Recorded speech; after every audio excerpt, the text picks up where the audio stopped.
खून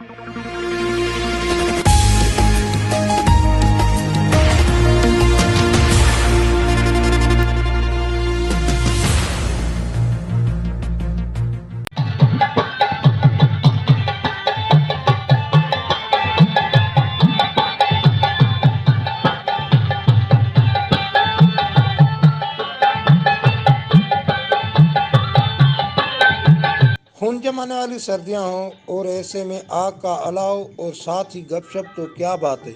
सिंध के लोगों ने आज भी हजारों साल पुरानी मच कचहरी की सकाफत को जिंदा रखा हुआ है। मच कचहरी में आने वाले लोग एक दूसरे से घुल मिल जाते हैं और एक दूसरे से दुख सुख की बातें करके अपने दिल का बोझ हल्का करते हैं और पुरानी यादों को ताज़ा करते हैं। टंडो अलायार म्यूनसिपल कमेटी के चेयरमैन सैयद इमदाद शाह रिजवी की जानिब से मच कचहरी का एहतमाम जेम खाना में किया गया।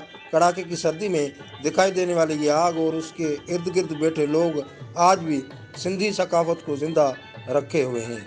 मच कचहरी में आने वाले मेहमानों का कहना था कि सिंधी कौम सदियों से एक तहजीब याफ्ता कौम है और हमेशा अपनी सकाफत का ख्याल रखती है। इसको आपस में कचहरी भी करते हैं, म्यूजिक से भी लुत्फानंदोज होते हैं और ये आपस में एक मिल बैठने का जरिया होता है कि किस तरह से कचहरी होती है। क्या ये एक हमने नई रवायत का है कि हमने शहर में प्रोग्राम रखा है कि शहर के लोग उस पर देखें कि मच कचहरी किस तरह। तो ये एक अच्छी रिवायत है कि जो हमारे सिंध की कल्चर है, जो हमारी सकाफत है, हम उसको दोबारा से जो हम आहिस्ते आहिस्ते छोड़ रहे थे, सही वालों की कोशिश है कि हम इसको दोबारा वापस। मच कचहरी पुरानी तहजीब है सिंध की। जब पहले सहूलतें मौजूद नहीं होती थी तो लोग आपस में बैठ के मच जला के सर्दियों में एक दूसरे से हालिया वाली होते थे। ये लोग इसमें बैठते हैं, अपने मसाइल डिस्कस करते हैं और ये समाजी गैदरिंग होती है इसके अंदर और लोगों को जो है कि हम आहंगी का एक मौका मिलता है।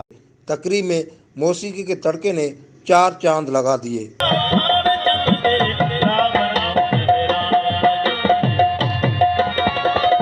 इस किस्म की तकरीबात का मकसद न सिर्फ सिंधी सकाफत को उजागर करना है बल्कि आवाम का आपस में ताल्लुक भी बहाल रखना है। अशरफ मशहूरी, पहचान न्यूज़, टंडो अलायार।